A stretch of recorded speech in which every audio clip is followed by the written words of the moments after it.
Describe your dream look. I can do whatever. You are my muse. And I brought all my best shit. No holding back today. What do you think? Grunge! Something badass like Courtney Love. Oh, sick. Just stay still. What is up, guys? Gamerverse back again, doing another video for you guys today, man. Today we are reviewing a long-awaited game. I've been waiting a while to play this game, and I was so excited to play this, and I finally did play it. And right now we will be doing a review for the game. So I'll give you guys a little bit of introduction. Lost Records, Bloom and Rage, Tape 1 is a narrative adventure game developed by Don't Nod.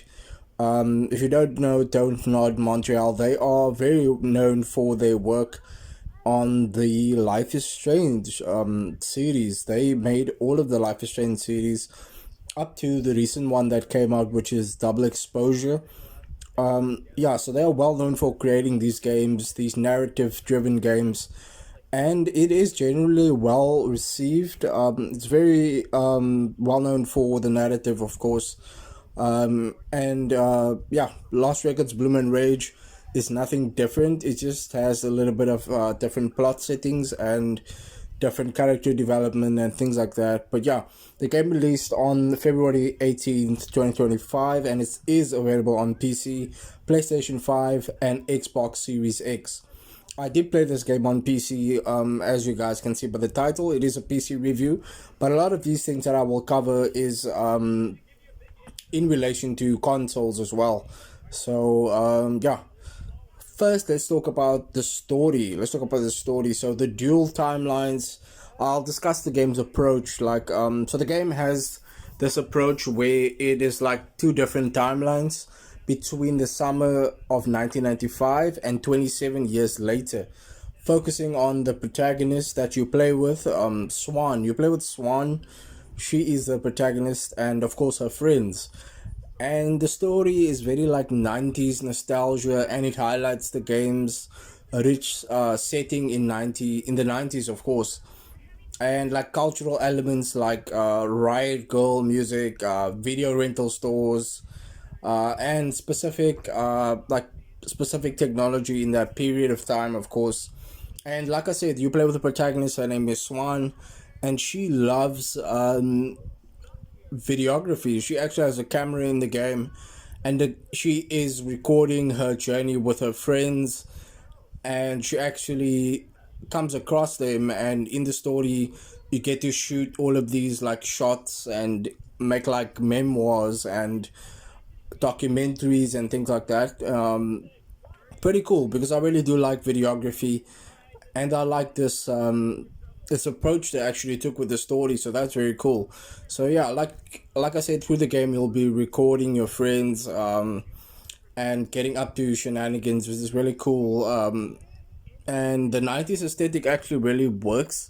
It does work very well. And also Swan's character, I thought the character was pretty cool to get along with. She relates to a lot of things that people can relate to, even in today's today's setting. Even though the game was based in 1995, there's a lot of things that people can relate to in the story. So yeah, like I said, the story follows Swan and her friends, and they go through this like coming of age type of story, and in between you get to see Swan in the prison, talk to her friends, and they have like a reunion, and they are discussing what happened in 1995 when they were friends.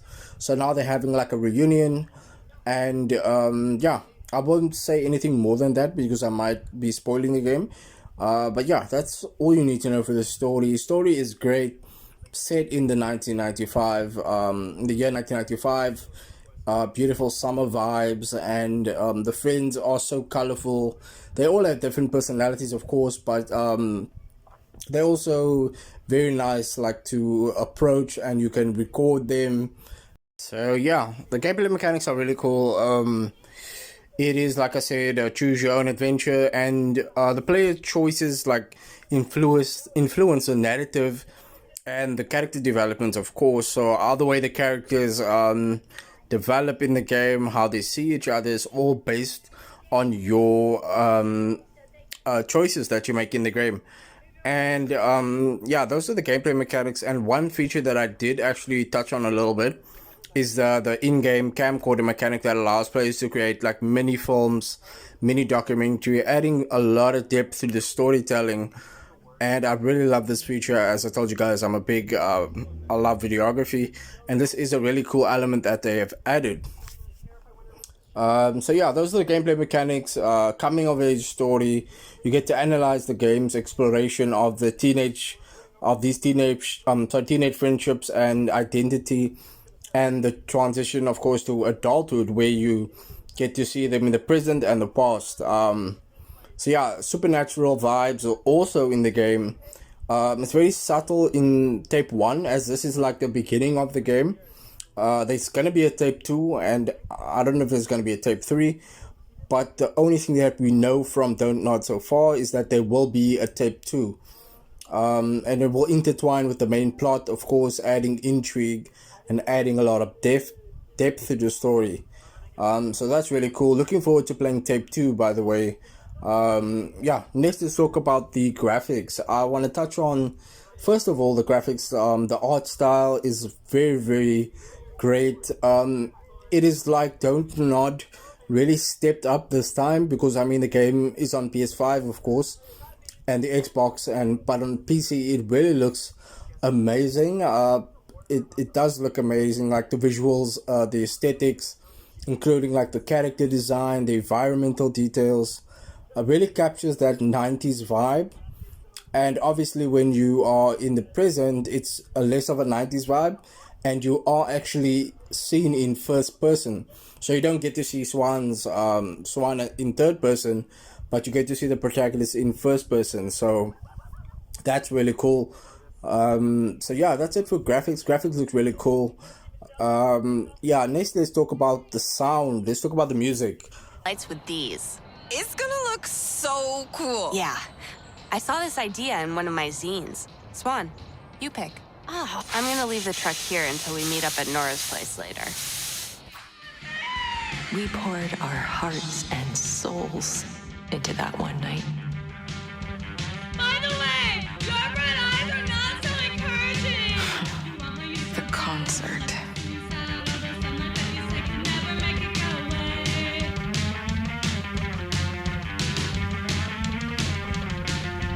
I was I do not care anymore.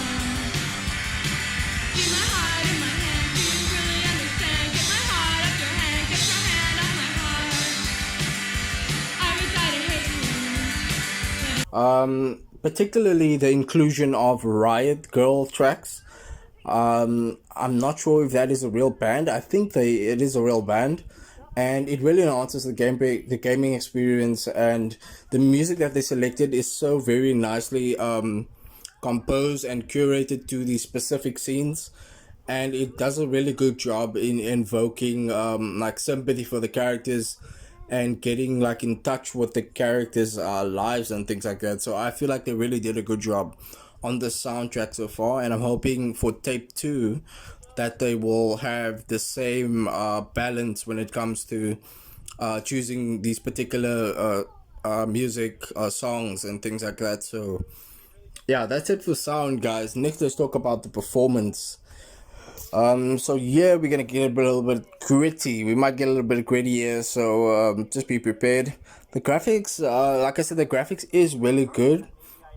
Like I did evaluate the game's graphical fidelity, but yeah, we have to talk about performance, of course. Performance, I wouldn't say it's that great. I did experience a lot of like texture issues where the game's textures kind of like take a while to load. And these notable technical issues was encountered during gameplay, and also during cutscenes. So I'm hoping they are going to fix this as we go into tape 2, or maybe just an update for tape 1. But that is something that really downed the experience for me a little bit. But do not get me wrong, I really love this game. I really love the game. I love Tape 1, and it's really good story. And I love the way it ended as well. But like performance wise, I feel like they really need to take a look at these issues for PC. I don't know if it's the same for PS5. I do not have a PS5.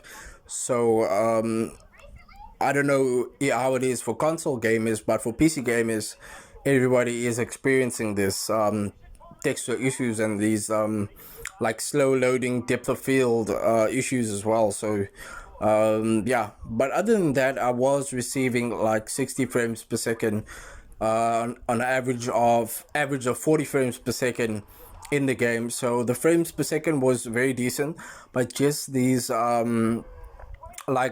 textures popping in late, that's something I really don't like. So yeah, please fix that for the next update. Don't nod if you are watching this video. But yeah, that's it for performance, guys. Next, let's talk about the verdict. So I'll just give you guys my pros and cons and what I thought about Tape 1 for Bloom, Lost Records, Bloom and Rage entirely.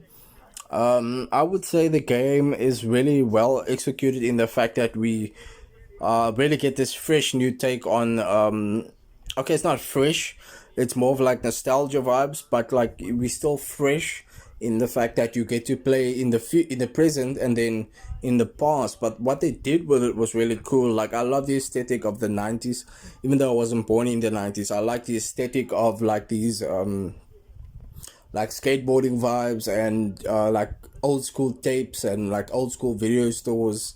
Like, that is such a nostalgic period for a lot of people.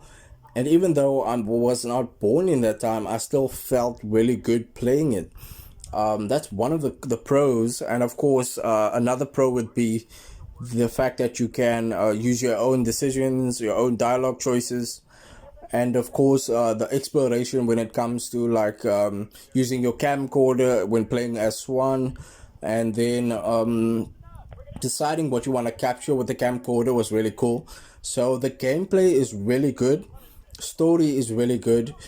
And only con for me at the moment is the performance when it comes to the graphical textures. Other than that, I think this is a really cool game, and Don't Nod really nailed it again for me. The character development and the story, it really got me at the end of Tape 1. I was like, wow, this is going to be a really good game.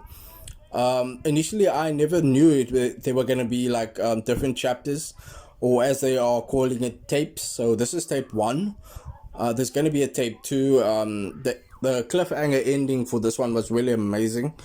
And the conclusion for Tape 1 really sets up the expectations for the upcoming Tape 2. And it will be released on April 15 this year. That is a little bit long. It's going to be a whole month, like a month and a half from now. But I mean, we've got to wait. It's a lot of speculations and predictions.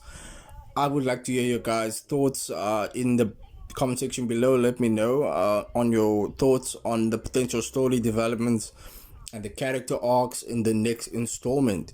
Yeah, that's it from me, guys. As you guys know how it goes around here, I like to give a score at the end of the review. And for Bloom and Rage, I am giving this game a solid 7 out of 10. A solid 7 out of 10. Yeah, this game is really good, and I'm so much looking forward to Tape 2. Thank you so much for watching, guys. I've been Gamerverse, and I'll see you guys in another video.